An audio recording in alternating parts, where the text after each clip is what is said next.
इस वीडियो में हम जम्मू एंड कश्मीर और लद्दाख हाई कोर्ट के एक लेटेस्ट जजमेंट की बात करने वाले हैं, जो कि बहुत ज़्यादा अहम इसलिए है क्योंकि इस जजमेंट में बात की गई है माँ बाप की जिम्मेदारियां और फाइनेंशियल लाइबिलिटीज के बारे में। सवाल ये भी था कि अगर माँ नौकरी करती हो, फाइनेंशियली स्टेबल हो, तो क्या ऐसे में पिता को अपने बच्चे को मेंटेनेंस देना चाहिए? क्या उसकी लाइबिलिटीज बनती हैं? कुछ ऐसे ही सवाल थे जिन पर जम्मू एंड कश्मीर और लद्दाख हाई कोर्ट को फैसला सुनाना था। केस का टाइटल है Bashir Ahmad Sheikh versus Mehran Ibn Bashir and another case. ये मामला उठता है सीआरपीसी के सेक्शन 125 के ऊपर।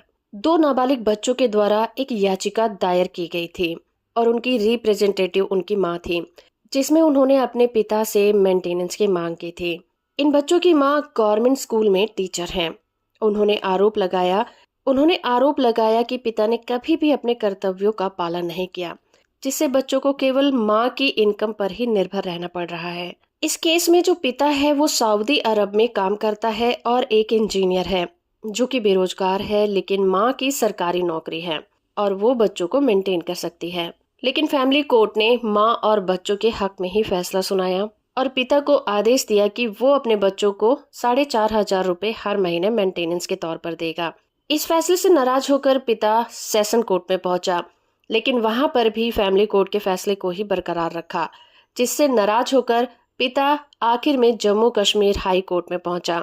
अब हाई कोर्ट को दो मुद्दों पर विचार करना था। पहला तो ये कि सीआरपीसी के सेक्शन 125 के तहत मेंटेनेंस की जिम्मेदारी किसकी होगी, और दूसरा ये देखना कि पिता की फाइनेंशियल कंडीशन कैसी है। जहां तक बात थी सीआरपीसी के सेक्शन 125 के तहत, तो कोर्ट को ये देखना था कि अगर माँ की कोई स्थायी नौकरी हो और वो फाइनेंशियली इतनी अच्छी कंडीशन में है कि अपने बच्चों का पालन पोषण कर सकती है, तो क्या ऐसे में ये समझना चाहिए कि पिता की जिम्मेदारी खत्म हो गई है और उसे अपने बच्चों को कुछ नहीं देना चाहिए। जस्टिस संजय धर ने अपना अहम फैसला सुनाते हुए कहा कि पिता होने के नाते याचिकाकर्ता का अपने बच्चों को मेंटेन करने का कानूनी और नैतिक दायित्व बनता है। ये सच है कि माँ एक कामकाजी महिला है, उसकी अपनी इनकम भी है, लेकिन इसके बावजूद भी पिता की अपनी जिम्मेदारियां बनती हैं अपने बच्चों के प्रति, जो कि माँ के काम करने या ना करने से खत्म नहीं हो जाती। हाईकोर्ट ने आगे ये भी कहा कि पिता ने कहा कि वो बेरोजगार है, लेकिन उसे भी वो कोर्ट में ठीक से साबित नहीं कर सका था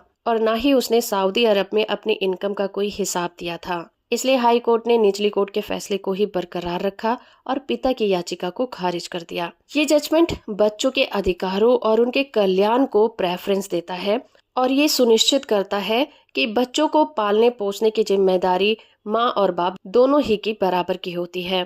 जजमेंट की पीडीएफ कॉपी का लिंक आपको नीचे डिस्क्रिप्शन में मिल जाएगा, वहां से आप इसे डाउनलोड कर सकते हैं। वीडियो इन्फॉर्मेटिव है तो आप इसे लाइक, शेयर और चैनल को सब्सक्राइब करना बिल्कुल मत भूलिएगा।